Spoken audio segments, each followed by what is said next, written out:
So Tyson Fury versus Francesco Pianeta over there in Belfast, a 10-round fight. And let's look at the pros and cons. And if you really want the result right now, rather than listen to the whole thing, Tyson Fury wins by unanimous decision.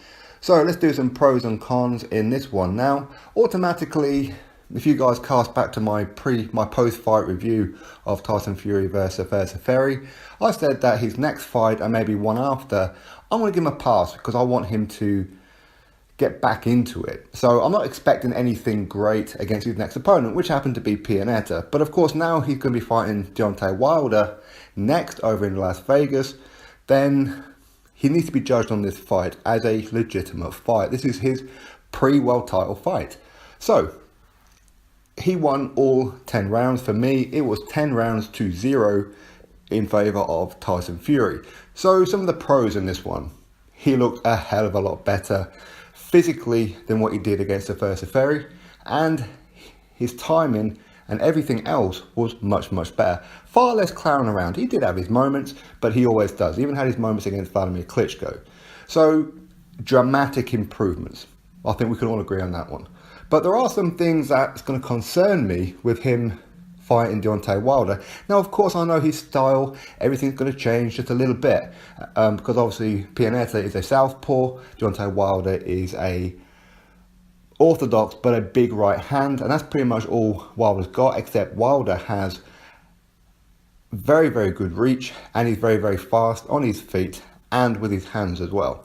He's not the best boxer in the world. Tyson Fury can outbox him, no problem. So there were certain things in this fight that lit up for me, and I'll give you the pros and cons. So the pros, as I said, he looks much better than what he did.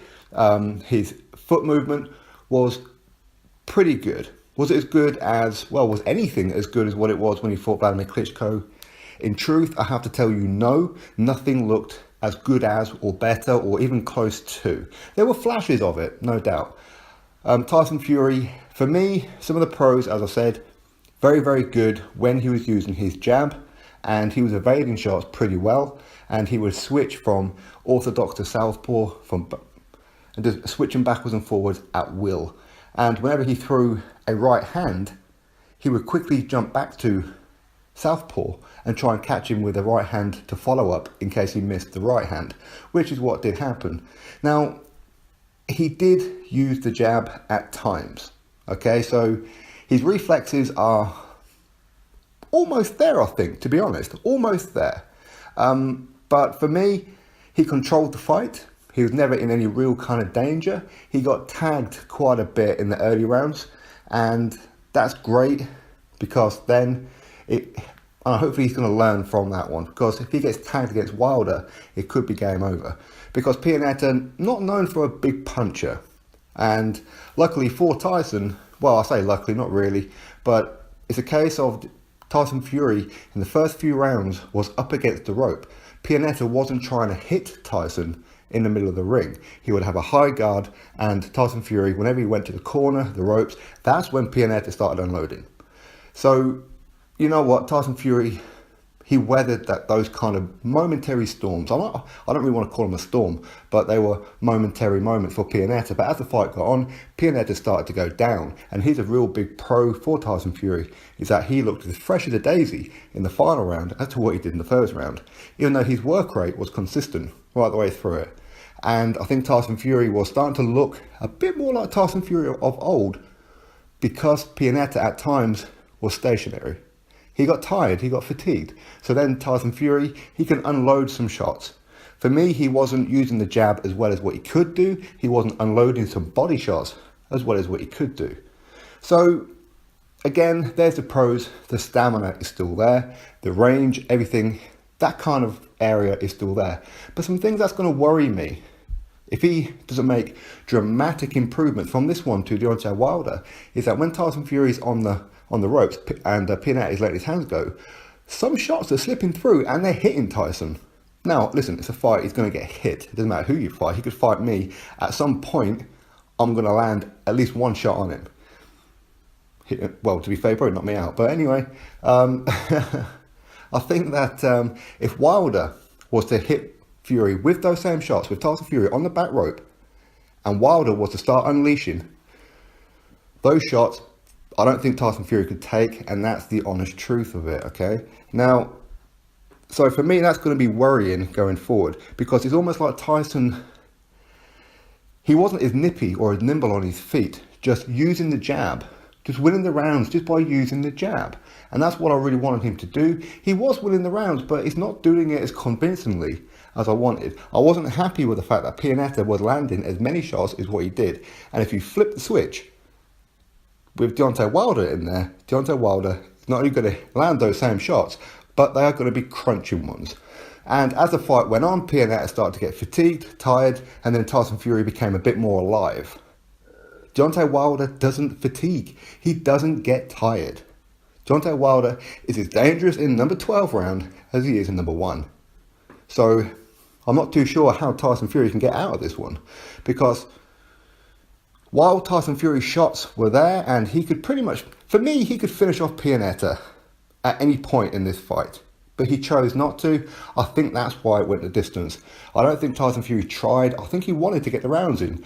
And again, that's another pro. But against Wilder, how is he going to keep Wilder off him like he did with Vladimir Klitschko? How is he going to do that? If Pianeta is managing to land shots, how is it that a more athletic, a more nimble, a faster, more powerful guy in Deontay Wilder, how is Tyson Fury going to keep him off him? That's going to be my worrying thing for him right now. This was not the Tyson Fury that fought Vladimir Klitschko. It wasn't, and nor should it be at this stage. But because he's going to be facing Wilder next for the WBC title, he needs to be judged. And based on this one, I don't want to say it, but I think Deontay Wilder could get him out of there. But he needs to improve. I think against Wilder, he'll be a lot more wary. He'll have a different game plan. And I don't know, maybe against Pianeta, he just wasn't too concerned about his power. But against Wilder, he needs to be. So maybe, I don't know. If he goes against the ropes, if you notice with Deontay Wilder's fights, either Wilder is on the rope or his opponent is on the rope or close to the rope. That's when Wilder seems to be able to land the big rightful hurting shots. So against Wilder, Tyson needs to stay off the ropes. That's just my opinion anyway. You drop me yours. What did you think of this fight? Do you think now he's ready for Deontay Wilder? For me, just based on that, not really. I don't think this is good preparation for a fight against Wilder. Wilder orthodox, powerful, strong, fast, athletic, but a crap boxer. Let's be honest, he's a crap boxer. But with Pianeta, he's a good boxer, zero power and slow. But yet Pianeta was still managing to land some shots on Tyson Fury. But as I said, some of the big pros are that Tyson Fury went all 10 rounds and won each and every round. I predicted Tyson Fury to knock out Pianeta in round number 7, or Pianeta was going to quit. At one point I thought he was going to quit. There seemed to be a little bit of a commotion in the corner of Pianeta, but hey, I don't know. So yeah, I'm glad that Tyson Fury got the rounds. It's going to help. Tyson Fury improved as the fight was going on, and that's great. But I think he was improving because Pianeta was slowing down. Against Wilder, Wilder's not going to slow down. Wilder is still going to be on the back foot. He's still going to be jumping around. He's going to be confident, and he's going to be as awkward and unorthodox as what Tyson is. So either this fight is going to be short and sweet, where Deontay Wilder lands this big shot on Tyson and ends it at any point in this fight, or Tyson Fury needs to learn to put a bit of zip behind those jabs, whether he's doing orthodox or southpaw. He needs to put a bit of sting into it to make Wilder not want to engage him too much. While Tyson Fury is not a concussive puncher, but he needs to give the impression of, I don't want any more of those because they hurt. That's the kind of thing that he needs to be giving Wilder the impression of.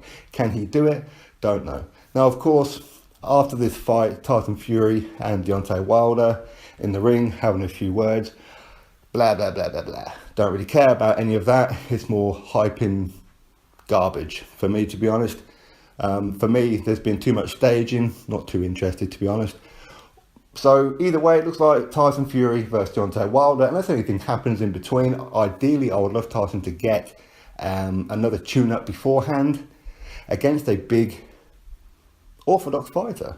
That would be better preparation than Pianeta For me, I think Tyson might be in trouble, and boy, I would love to be wrong.